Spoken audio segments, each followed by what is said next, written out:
Oi, gente. Para entender movimento circular, é importante saber que, na realidade, são dois movimentos e não apenas um.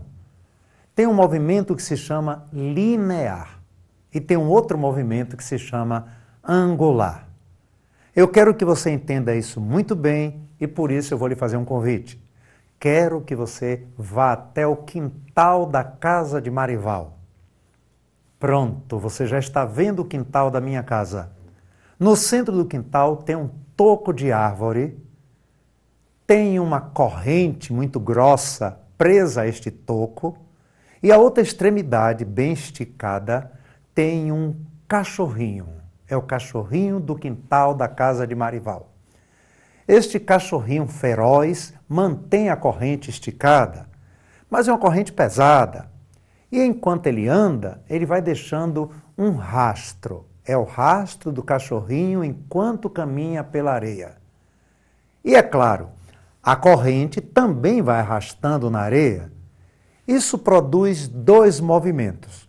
Vamos lá. O primeiro movimento é o movimento do cachorrinho, que descreve uma linha. Se chama movimento linear.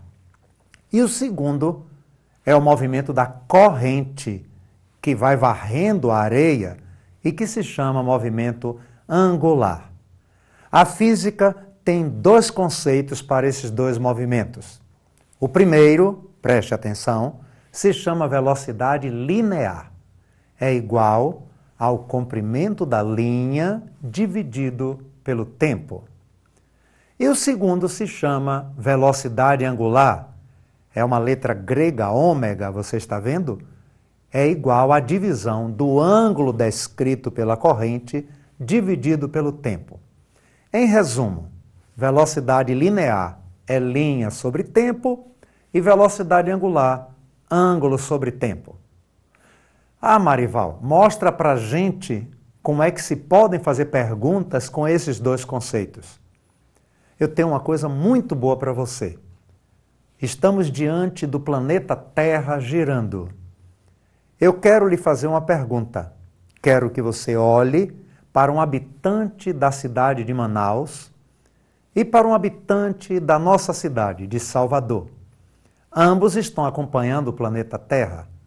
A pergunta é, qual dos dois tem maior velocidade linear? Já sabe? Se não sabe, eu vou lhe explicar. Observe a trajetória do habitante de Manaus.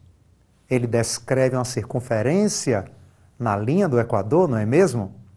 Agora observe a trajetória de um habitante de Salvador. Ele está descrevendo uma circunferência menor. E tudo isso no mesmo tempo. Qual é o tempo? É de 24 horas. O tempo necessário para o planeta Terra dar uma volta.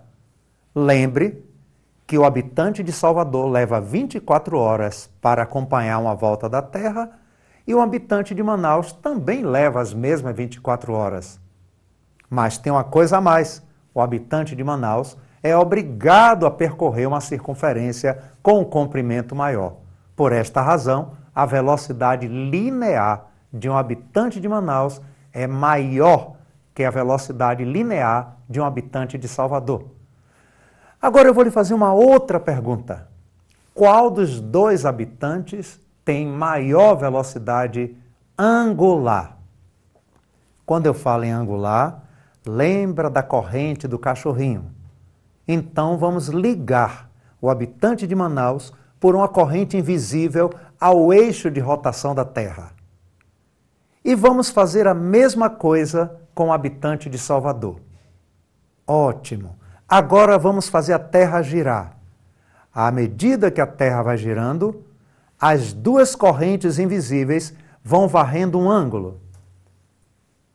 Pronto! Completamos uma volta. E nesta volta, qual foi o ângulo varrido pela corrente invisível ligada ao habitante de Manaus? 360 graus, que é uma volta completa. Já sei, você já sabe. O habitante de Salvador tem uma correntinha também, que também percorre 360 graus. Se o ângulo é o mesmo e o tempo é o mesmo, ambos os habitantes tem a mesma velocidade angular. Vamos voltar para o meu quintal, onde o meu cachorrinho está fazendo aquela volta que você já conhece. Imagine que o cachorrinho fez uma volta completa. Neste caso, a linha que ele descreveu tem o comprimento de uma circunferência e o ângulo varrido equivale a 360 graus. Vamos usar essas duas informações para calcular a velocidade linear e a velocidade angular. Vamos começar. Velocidade linear é igual a linha dividido pelo tempo. No nosso caso, em que meu cachorrinho deu uma volta completa, o comprimento da linha é 2πr. Estava esquecido, hein? 2πr é o comprimento da circunferência, dividido por tesão. Isso mesmo, tesão, um T maiúsculo. Este T na física simboliza o tempo para dar uma única volta e se chama período. Com isso, a nossa fórmula de velocidade linear fica com um novo visual mais bonito. V igual a 2πr sobre tesão. Agora que você já sabe isso, vamos para a velocidade angular. Ômega é igual a ângulo, não é mesmo? Dividido pelo tempo. Como o meu cachorrinho deu uma volta completa, aquela velha corrente que estava presa no pescoço do cachorrinho também deu uma volta completa. E por isso varreu um ângulo de 360 graus. Este ângulo, na física, geralmente é substituído por 2π radianos. Você entendeu? Em vez de escrever 360 graus, escrevemos 2π. E aí a fórmula fica 2π sobre tesão, o mesmo tesão que aparece na fórmula anterior. Agora você já sabe as duas fórmulas para a volta completa. A primeira, de velocidade linear, que é 2πr sobre tesão, e a segunda, de velocidade angular, que é apenas 2π sobre tesão. Dá para perceber que a velocidade linear depende do raio, enquanto que a velocidade angular não depende do raio. Bem, amigos, uma pergunta que não quer calar. Por que, quando o carro de Fórmula 1 faz uma curva, ele tem uma tendência a abrir antes da curva e fechar durante a curva? Deixa eu explicar isso melhor. Observe este carro de Fórmula 1. Ele está fazendo o que nenhum piloto vai fazer. E todos vão dar risada dele, porque está agindo errado. Ele está fazendo a curva o tempo todo encostado na curva. Não vai ganhar corrida nenhuma. Agora observe esse outro carro de Fórmula 1. Ele primeiro entra aberto, depois se aproxima tangenciando e abre de novo. A segunda trajetória é uma trajetória mais ampla, mais aberta. A gente diz em matemática que é uma trajetória de raio maior. Marival, por que um carro de Fórmula 1 insiste em fazer uma trajetória de raio maior? Vou lhe explicar com esta fórmula. É a fórmula da força centrípeta.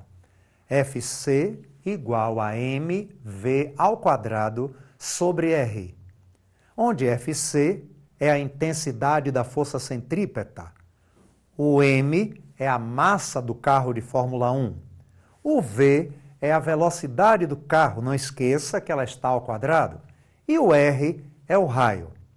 Em matemática, a gente aprende que o r no denominador significa a proporção inversa com a força centrípeta.